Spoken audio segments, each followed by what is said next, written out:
तुम्ही SIR form घर बसल्या ऑनलाईन देखील भरू शकता। नमस्कार मित्रांनो, सध्या महाराष्ट्रामध्ये SIR फॉर्म भरण्याची प्रक्रिया सुरू आहे। आता हा SIR फॉर्म जर तुम्ही भरला नाही तर तुमचं नाव मतदान यादीतून कट होऊ शकतं। तर बघा, SIR फॉर्म तुम्ही दोन पद्धतीने भरू शकता। एक तर तुमच्या BLO जाऊन BO तुमच्या घरी फॉर्म आणून देतील, आणि जर ते शक्य नसेल तर तुम्ही SIR फॉर्म घर बसल्या ऑनलाईन देखील भरू शकता। तर आजच्या या व्हिडिओमध्ये आपण हा SIR चा जो फॉर्म आहे तो घर बसल्या मोबाईलवर कसा भरायचा याची माहिती या व्हिडिओमध्ये आपण समजून घेणार आहोत। बघा, SIR चा फॉर्म भरण्यासाठी अगोदर तुम्हाला प्ले स्टोअरवरून ECI नेट नावाचा हे ॲप डाउनलोड करून घ्यायचं आहे। हे ॲप डाउनलोड केल्यानंतर अगोदर सर्वात तुम्हाला काय करायचं आहे माहीत आहे का? काही लोक डायरेक्ट वोटर रजिस्ट्रेशनमध्ये जातात आणि SIR फॉर्म भरायला सुरुवात करतात, परंतु इथे खूप मोठी चूक होऊ शकते। तुमची ध्यानात घ्या, तुम्हाला अगोदर वापस यायचं आहे आणि या ठिकाणी search user name in last SIR यामध्ये एकदा तुमचं नाव सर्च करायचं आहे। का सर्च करायचं? बघा, SIR नेमकं काय आहे की तुमचं नाव मागच्या 2002च्या यादीमध्ये होतं का, नसेल तर तुमच्या आईवडिलांचं नाव 2002च्या यादीमध्ये होतं का, या गोष्टी चेक करण्यासाठी ही SIR प्रक्रिया आहे। आता बघा, मी तुम्हाला माझ्या स्वतःचा फॉर्म भरून दाखवतो। यामध्ये बघा, आता मला माहीत आहे माझं नाव 2002च्या यादीमध्ये नाही आहे, कारण माझं वय आहे 25 वर्ष। 2002ला मी 2 वर्षाचा नव्हतो, त्यामुळे आता या ठिकाणी करायचं काय माहीत आहे का? Search user name in last SIR या पर्यायावरती क्लिक करा। या पर्यायावरती क्लिक केल्यानंतर अगोदर तुम्हाला तुमच्या आईचं किंवा वडिलांचं नाव 2002च्या यादीमध्ये शोधून घ्यायचं आहे। ते शोधल्यानंतर तुम्हाला हा इनमरेशन फॉर्म भरता येईल, SIR चा फॉर्म भरता येईल। त्यासाठी काय करायचं? सर्चवर नेम या पर्यायावरती क्लिक केलं तर इथं वरती तुम्हाला दोन पर्याय दिसतील। बघा, आय इलेक्ट्रॉल डिटेल्स आणि इन लास्ट SIR रोल। आता ह्या इन लास्ट SIR रोल यावर तुम्ही क्लिक केलं तर तुम्हाला संपूर्ण यादी पाहायला भेटेल, परंतु यादीमध्ये तुम्हाला तुमच्या आईवडिलांची नावं सापडणार नाही। त्यापेक्षा तुम्ही काय करा, इकडे बाय इलेक्ट्रॉल डिटेल्स आहे ना, त्याच्यावरती क्लिक करून द्या आणि तिथून पुढं राज्य निवडायचं, जिल्हा निवडायचा आणि त्याच्यानंतर तुमचा तालुका निवडायचा आणि तुमचं मतदानाचं जे केंद्र आहे ते निवडायचं। ते निवडल्यानंतर पुढे काय करायचं माहीत आहे का? पुढे तुम्हाला तुमच्या वडिलांचं नाव टाकायचं इथं आणि खाली तुमच्या आजोबांचं नाव टाकायचं, किंवा तुम्ही तुमच्या वडिलांचं वय वगैरे ह्या गोष्टी टाकून देखील सर्च करू शकता। एकदा सर्च करून घ्या। तुमच्या वडिलांचं नाव सर्च केल्यानंतर तुम्हाला असं दिसेल बघा, तुमच्या वडिलांचं नाव किंवा आईचं नाव, तुम्ही जे काही सर्च करशाल त्यांचं नाव तुम्हाला या ठिकाणी दिसेल। आता हे नाव तुम्हाला दिसलं का? यामध्ये तुम्हाला काही गोष्टी लिहून घ्यायच्यात। बघा, या ठिकाणी तुम्हाला SC नंबर, त्यानंतर पोलिंग स्टेशन नंबर आणि पार्ट सिरियल नंबर, सगळ्यात महत्त्वाचा आहे हा पार्ट सिरियल नंबर तुम्ही लिहून ठेवा। या ठिकाणी जो दिसतोय तो, त्याच्यानंतर तुम्हाला वापस यायचं आहे आणि मग आता क्लिक करायचं आहे तुम्हाला वोटर रजिस्ट्रेशन फॉर्म या पर्यायावरती। इथं क्लिक केले की तुम्हाला इथं ऑप्शन दिसतोय बघा, special intensive revision SIR fill enumeration of form या पर्यायावरती क्लिक करायचं। इथे क्लिक केले की तुम्हाला समोर अशा पद्धतीने विंडो दिसेल। आता यामध्ये झालंय काय माहीत आहे का? जर तुम्ही पहिल्यांदाच आला असाल तर या वेबसाईटवरती, या ॲपवरती तर तुम्ही न्यू युजर म्हणून एकदा साइन अप करून घेऊ शकता।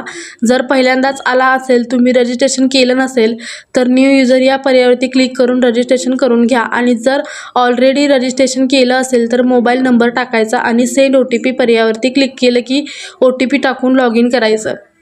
आता लॉग इन केले की पुन्हा तुमच्यासमोर अशी स्क्रीन, इथं वोटर रजिस्ट्रेशन फॉर्म या पर्यायावरती क्लिक करायचं। आता तुमच्यासमोर दिसेल SIR हा फॉर्म या फिल इनमरेशन फ्रॉम ऑनलाईन या पर्यायावरती क्लिक करायचं। आता तुमच्यासमोर दिसेल की तुम्हाला राज्य निवडायचं, खाली तुम्हाला तुमचा मतदान कार्डचा नंबर टाकायचा आहे आणि सबमिट या पर्यायावरती क्लिक करायचं आहे।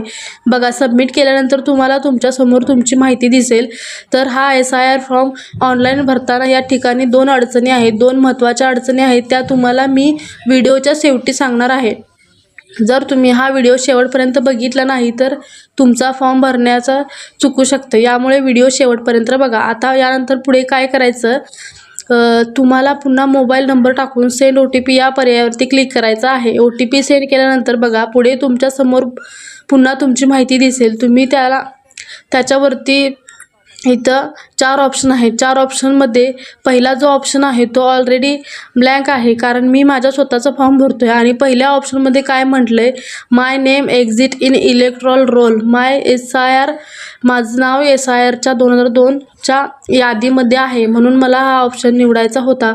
परंतु यांनी ऑलरेडी माझ्या मतदान कार्डवरून ओळखलेलं आहे. माझं नाव 2002च्या यादीमध्ये नाही आहे, त्यामुळे मला पहिला पर्याय निवडता येत नाही आहे. मी दुसरा पर्याय निवडू शकतो. इथं दुसरा पर्याय काय आहे, तुमच्या पर्यायामध्ये असं म्हटलेलं आहे की माझे आईवडील किंवा आजी आजोबा यांचं नाव 2002च्या यादीमध्ये आहे. मी तो पर्याय निवडून फॉर्म भरू शकतो.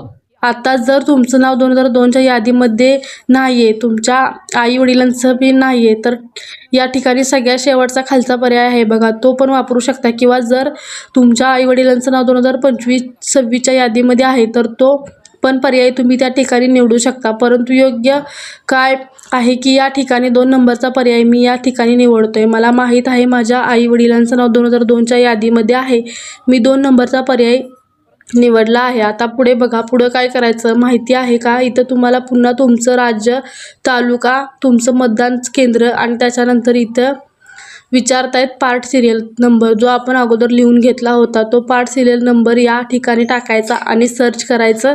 सर्च केले की तुमच्या वडिलांचं नाव किंवा आईचं नाव, तुम्ही जे काही सर्च केलं असेल ते तुम्हाला या ठिकाणी दाखवेल. ते दाखवले की खालच्या चेक बॉक्सला क्लिक करायचं आणि कंटिन्यू या पर्यायावरती क्लिक करायचं. कंटिन्यू या पर्यायावर क्लिक केलं की आता तुमच्यासमोर तुमचा मोबाईल नंबर असेल, खाली डेट ऑफ बर्थ टाकायचा, खाली आधार नंबर टाकायचा आहे. ह्या ज्या गोष्टी ऑप्शन आहेत त्या मॅटर्निटी आहेत, ज्या भरायच्या आहेत त्या तुम्हाला भराव्या लागतील. आणि पुढं तुम्हाला बघा तुमच्या आईचं नाव आहे, त्याच्यानंतर तुमच्या आईचा मतदान कार्डचा नंबर टाकायचा आहे, ते ऑप्शनल आहे. तुमच्या वाईचं म्हणजे पत्नीचं जर असेल, पत्नीचं मतदान कार्ड नंबर, पत्नीचं नाव, मतदान कार्डचा नंबर, ज्या गोष्टी ऑप्शनल आहेत त्या तुम्ही सोडवू शकता. परंतु जर तुमच्याकडे उपलब्ध असतील तर त्या टाकल्या तरी चालतील. जिथे ऑप्शनल लिहिले त्या गोष्टी तुम्ही सोडवू शकता किंवा तुम्हाला इच्छा असेल तर भरू शकता. त्याच्यानंतर पुढे बघा, पत्नीचं नाव टाकलं, पत्नीचा मतदान कार्डचा नंबर टाकला, प्लेस ऑफ सबमिशन तुमच्या गावचं, तुम्ही जिथे राहता तो नंबर टाकायचा आणि शेवटी सबमिट या पर्यायावरती क्लिक केलं. आणि सबमिट नाही, सबमिटच्या अगोदर तुम्हाला काय करायचं आहे ते तिथं तुमचा फोटो अपलोड करावा लागेल. चूज फाईल या पर्यायावरती क्लिक करायचा आणि तिथं तुमचा फोटो अपलोड करायचा आणि सबमिट करायचं. परंतु इथं थांबायची गोष्ट अशी आहे की ज्या 2 अडचणी होत्या त्या आता समजून घ्या. अडचणी अशा आहेत की तुम्ही स्क्रीनशॉट बघू शकता. यामध्ये काय म्हटलं आहे, जर तुमचा आधार कार्डवरती नावाची जी स्पेलिंग असेल ती स्पेलिंग तुमच्या मतदान कार्डवरती असली पाहिजे. ती जर नसेल तुम्हाला तुमचा फॉर्म ऑनलाईन भरता येणार नाही. याच्यासाठी तुम्हाला तुमच्या BLOकडे जावं लागेल, ऑफलाईन फॉर्म भरावा लागेल. जो तो फॉर्म दिलेला आहे तोच भरावा लागेल. जर तुम्ही आधार कार्डवरील स्पेलिंग आणि मतदान कार्डवरची स्पेलिंग सारखी नसेल तर मात्र तुम्हाला काय करावं लागेल, तुमचा फॉर्म तुमच्या BLOकडे जाऊन भरावा लागेल. आणि दुसरी महत्त्वाची गोष्ट अशी आहे, या ठिकाणी लिहिले बघा, तुमच्या मतदान कार्डला तुमचा मोबाईल नंबर लिंक असला पाहिजे. आता हा जर मोबाईल नंबर लिंक नसेल तुम्हाला फॉर्म भरता येणार नाही, कारण तुम्हाला OTP येणार आहे. आता याच्यासाठी काय करावं लागेल, तुम्हाला इथं बघा क्लिक हिअर ऑप्शन दिलेला आहे, त्याच्यावरती क्लिक करून तुम्हाला 8 नंबरचा फॉर्म भरावा लागेल अगोदर. आणि तुमच्या मतदान कार्डला तुमचा मोबाईल नंबर लिंक करावा लागेल आणि 8 नंबरचा फॉर्म भरावा लागेल. याबाबत माहिती आपण या अगोदर बऱ्याच वेळेस सांगितली आहे. पुन्हा एकदा नवीन व्हिडिओ आपल्या चॅनलवरती आपण बनवणार आहोत. त्यामुळे अशाच महत्त्वाच्या व्हिडिओसाठी आपल्या चॅनलला सबस्क्राईब करून ठेवा. आजचा व्हिडिओ जर तुम्हाला आवडला असेल तर लाईक करा. धन्यवाद मित्रांनो, पुन्हा भेटू अशाच नवीन व्हिडिओमध्ये. तोपर्यंत जय महाराष्ट्र.